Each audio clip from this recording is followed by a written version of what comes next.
Hey guys, sorry about that. It always looks one way. The screen always looks one way when it's on the stand and everything, and then when you actually press record, it zooms in. I always forget that. Hey, thanks for tuning in. This is Aaron with MySugarFreeJourney.com, and it's time for another Weight Loss Wednesday. So I actually have some bad news this week in terms of my weight. I got a shock at how I got a lesson, I guess, in how important it is to keep your diet right. So Sunday morning, I woke up. I was about 276 pounds, which is awesome. That was another 2 pounds lost since last week. The weight's coming off. It was fantastic. Well, we had an Easter dinner that night. We actually went to a Mexican restaurant to have Easter dinner. And I knew that I kind of overate. I knew that I was there with the family. We were all eating. I didn't expect what happened next. So Sunday morning, I'm 276.3 or something like that. Monday morning, 278.3. I gained 2 pounds in one meal, basically. I didn't think I overate, but clearly I did. I avoided the rice and beans. But we did order guacamole, and I had a lot of chips and ate the guacamole. And I guess, boy, that was enough. We ordered fajitas, so I had a couple of tortillas with the fajitas. I guess that was enough it undid, in one meal, I undid about 2 weeks worth of weight loss. And even this morning, and it didn't stop. So Monday morning, 278.3. The next morning, 278.6. And this morning, 278.9. So almost 3 pounds were gained in the last 3 days, and all of it pretty much had to come from that Easter meal, because I've kind of been getting back to normal. Let me think of what I had for lunch yesterday. Just nothing spectacular.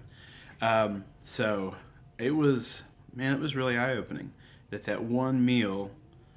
It's going to take me probably 2 or 3 weeks just to get back down to where I was Sunday morning. The 276 point. It's disappointing. It was heartbreaking.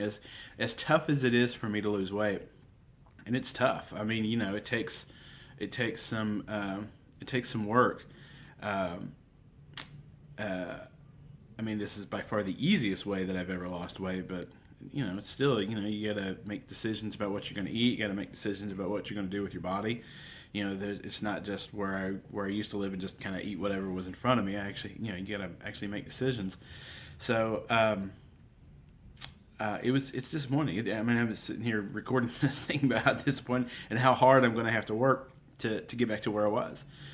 Just to get down, I was so close to 275. That was really my next goal, is to get down to 275. And kind of see the other side of 275, 25 pounds lost for the year. I was so excited. I was right there on the cusp. And then one bad meal, 2.5, 3 pounds gained in 3 days. So that part of it is frustrating.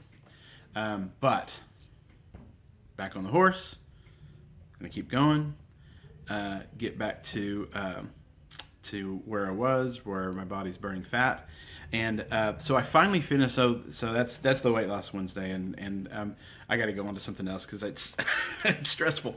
I finally finished Good Calories, Bad Calories by Gary Taubes.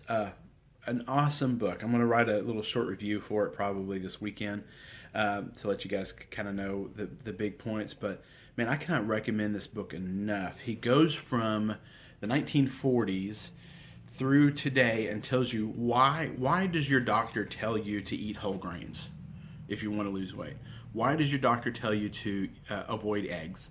Why does your doctor tell you that avocados are something that should be avoided? Why is your doctor telling you these things that aren't true?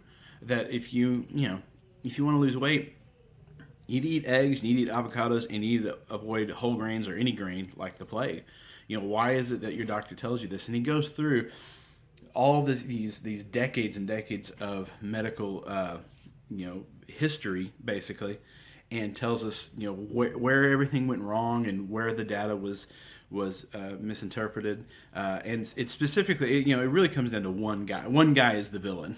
His name is Ansel Keys, and he's kind of the guy that he thought he was doing a good thing. He thought he was trying to avoid a heart disease, but he basically made an entire nation fat.